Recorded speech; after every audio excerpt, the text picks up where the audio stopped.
something that David. I am going to talk about communicative fitness.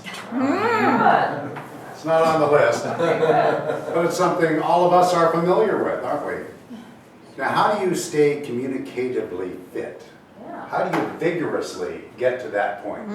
Good question. Well, you have to attend a weekly Toastmaster meeting and actually attend it. I, in the past, have been with Toastmaster meetings that meant twice a month, as well as weekly. And people tend to lose their skills if they're only coming in twice a month. And think about it, if you miss one meeting, it's a whole month between meetings. You have to vigorously listen as part of the meeting, because communication, by definition, is a two-way street. You're not talking to a wall, you're talking to people. Those people have to be able to hear what you intend for them to hear. So that's the communication side. The listening side, you have to sharpen your skills there. And we do that in this meeting every week. Some people are listening for ahs and ums. Others are listening for the use of the English language. Some people are just observing your presence, your stage presence, and so on. And all of this adds to our communicative fitness. So I want to see 100% participation in every meeting, and I want to see you vigorously go out and find some other people to join our club before June 30th.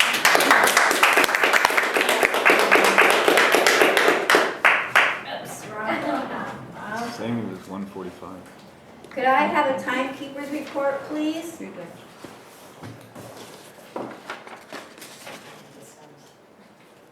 looks like everybody was on time.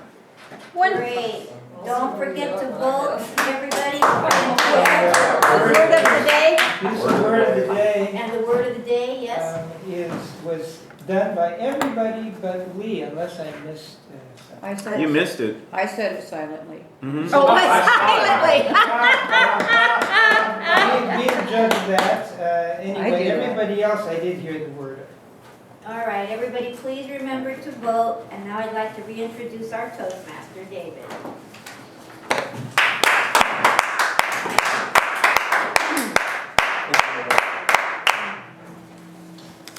Okay, at this time I would like to reintroduce our general evaluator, Jim.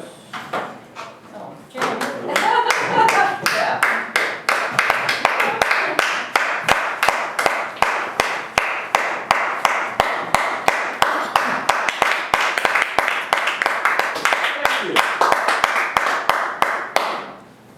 It's time for the evaluation section of our meeting. We'll first evaluate the two prepared speeches, and the first evaluator will be Jane. All right, thank you. Yeah. So much now. And more importantly, thank you, Carol Sue. The objective is to leave them with a smile. Well, you left us with many smiles. Okay. And I love them. You told us in your opening of your passions. Good opening. You love shoes, and more importantly, you love your children.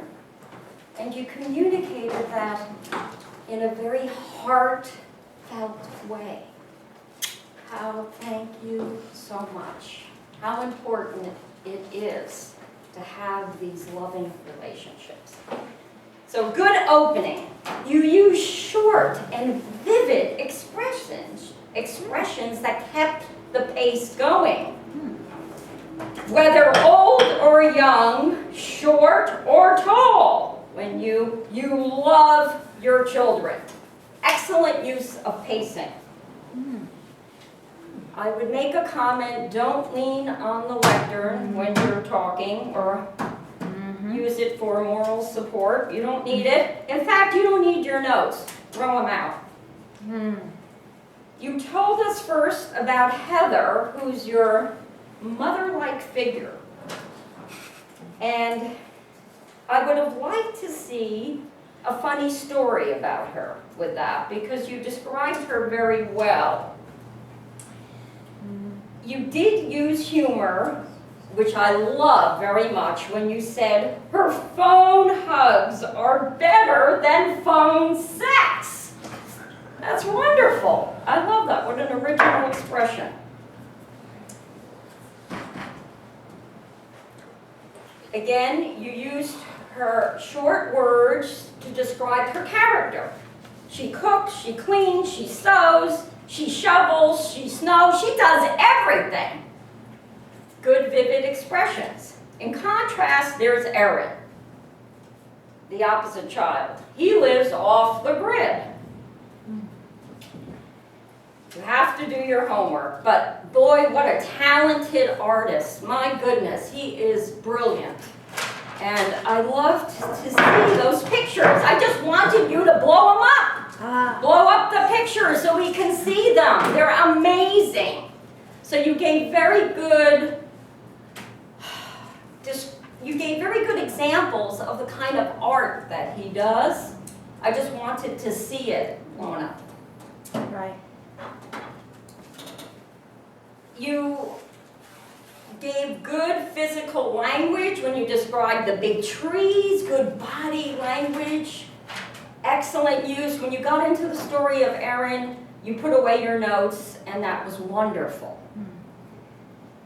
So things don't always work out in the outer world, but he says he's happy, and you accept that. He's happy, very talented. He lives off the grid, very contrasting stories. And you gave a good closing. Whether you leave them or love them, you're always going to love them. And you know that you do love them. So thank you very much.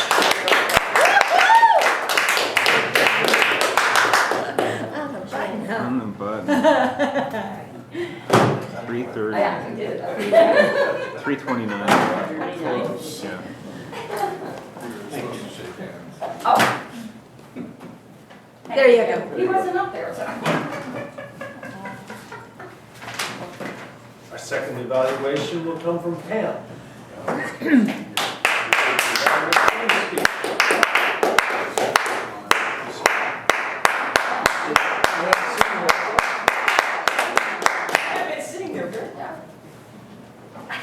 Good morning, fellow Toastmasters, Good morning. and especially Mr. Kim. To start off, I want to thank you very much for sharing a story with us today that was very personal, and I'm sure talking about it could be at sometimes painful, very distressful. I think that's one of the wonderful things that happens in this club when we do get up and we bare our souls and open the windows just for a few minutes so that we know that there's pain there. And it's really sometimes hard to talk about.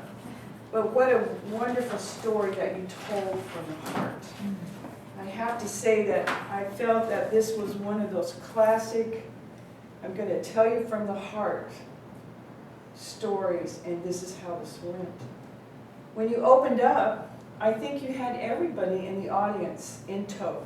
You reached out and swept us up and got us. And that was one of the first things that the criteria talks about, is how did the audience respond to the speaker? As I looked around the room, I didn't see anybody doing anything but listening to you. Very attached, because you had us there. It was wonderful. The information that was presented again was from the heart, so the story was told from beginning to end. And I'm sure one of the things that happened is each one of us might have been able to identify with things, because James said something I thought was very, very important, is that his story touched you personally. I could feel it. I could feel it in the energy when you talked about it. It touched me personally. There were times when some of those things you talked about with your son, which was heartbreaking, I identified with when I left one of my boys behind when I left and divorced my husband, my first husband. So you really hooked into us energy-wise. With each one of us, I'm sure that's sitting here, something grabbed us. It was wonderful. comment on the speaker's style and delivery, voice and gestures. I felt it was perfect for what you were talking about. The great example is that you were giving us the speech and you were using the tones and the gestures that you had, but yet when you came up and you did your table topics today, you got animated and talked about we should all bring somebody to be with us. So therefore, that fits, those gestures fit. Did the speech satisfy the expectations of the audience? I think so. I think each one of us was just swept along with it, and thank you very much again for sharing. And you did have a nice close. You got us there. You told us we could conquer. We can get over things. If he can do it, so can we. And I thought that was there. Points to grow in, I really couldn't find any, but thank you very much for sharing, and I appreciate all that you have done. Thank you.